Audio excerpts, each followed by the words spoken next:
Hey, what's up everyone? Hope you're all having a wonderful time. Here a quick guide for the Rampage Storm Werebear in last Epoch. The Rampage Storm Werebear is a fun experimental build that takes clear speed to a whole new level. With this build you can reach up to 170% move speed and at the same time dealing damage while we are running around. The build is so fast you can even run through closed doors. The build started out as a simple meme, but the more I tested it out and looked up some things on it, it really started to grow on me, and to my surprise, it actually got pretty good. Also, the speed is a huge fun factor as well, of course. I've been using these two mainly speed through monoliths to target specific unique echoes on empowered monoliths. And even though this build is still possible to kill the bosses, they do take a bit more time than what I'm used to. So how it works is that being the druid we get access to the Werebear form, and being in the Werebear we can get access to Vison's Claw, which makes it so all of our strength now also become flat spell damage.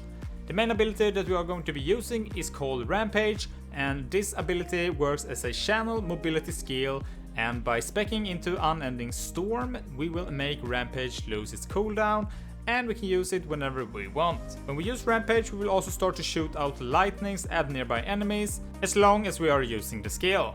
By using Maelstrom we get permanent uptime of haste for 30% extra movement speed. From our idols we get so we can have a chance to summon Thorn's Totem on hit, and those will help out with a bit of single target, but mostly to apply armor shred stacks on our enemies.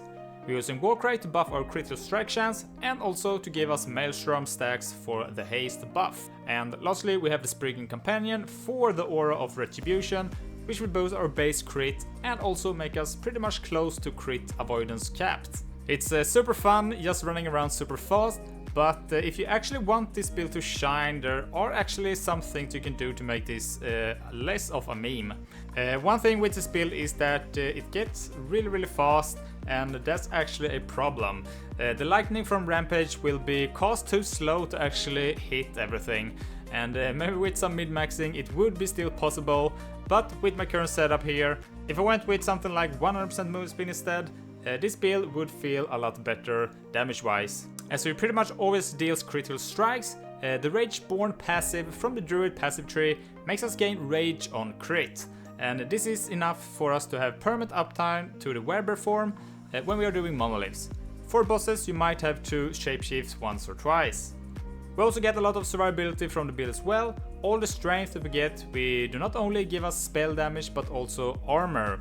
We get really easy crit avoidance capped from our companion, and we also get a lot of our damage leashed as health from different sources like our helm, relic and also blessing, up to a total of 10%, and additional 4% leash on critical strike chance. Some pros: the build obviously is crazy fast and it's great for running monoliths. Fun playstyle, being fast and all. The build also strength stacking, both scaling damage and armor.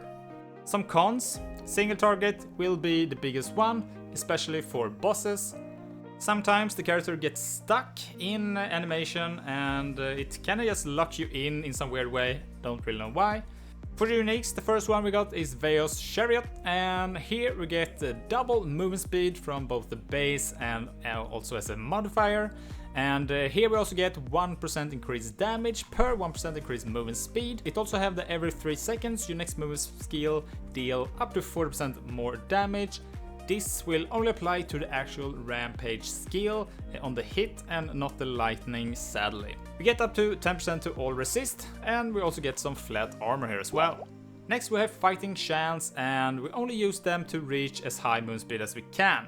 We get up to 10% from these, and they are quite common to drop with more legendary potential on them. The gloves makes us take increased damage taken though, so it's not good at all to have them if you want to make this a more serious build. But 10% is still 10%. We have two Abyral circuits which provide a huge boost to movement speed. First the base up to 8% and then an extra 10% from the modifier. And these have quite high LP on them, so getting one with more than one is quite rare. Thorn Slinger have a tiny 6% increase to move speed on them, and that's pretty much it for the belt. It also a pretty low level of LP on them as well, which is really good. War Trail is another belt that you can have. You have up to 10% movement speed on this one, but with a much higher level of LP, so I think the Thorn Slinger just works better for us. Falcon gives us 15% increased movement speed if you have hit an enemy in the last 5 seconds. And this item is very common and also with a very low level of legendary potential. The last item is Chimera's Essence, and here we get up to 12% increased movement speed and also up to 160% damage while transformed. This amulet, however, gives us a huge drawback to all resist while transformed as well. If you have trouble with the resist, the Tear of the Forest works great as well, not only providing some movement speed, but we also get some armor here while we are transformed. For some stats for this build: movement speed, we want health, resist, critical strike avoidance for the cap, strength, we want spell, lightning and elemental damage, damage while channeling, critical strike chance and also multiplier. And for the class specific stats, try to go for a +2 level of Werebear form and also critical strike multiplier while transformed. For the idols, we want to get 2 ornated idols with chance on hit to summon a Thorn Totem with increased spell damage if you have an active totem. We also want to get 2 grand idols with increased spell damage while transformed and increased spell damage if you have an active totem.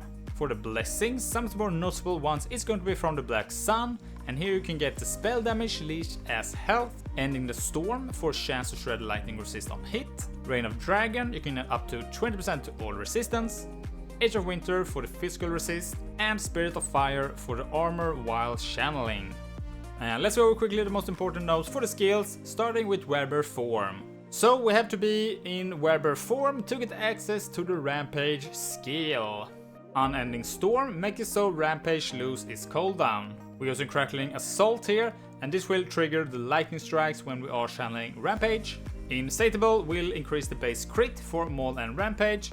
This does not apply to the actual lightning skill, but however we do get the global increased crit chance here, which is going to be applying to the lightning skill.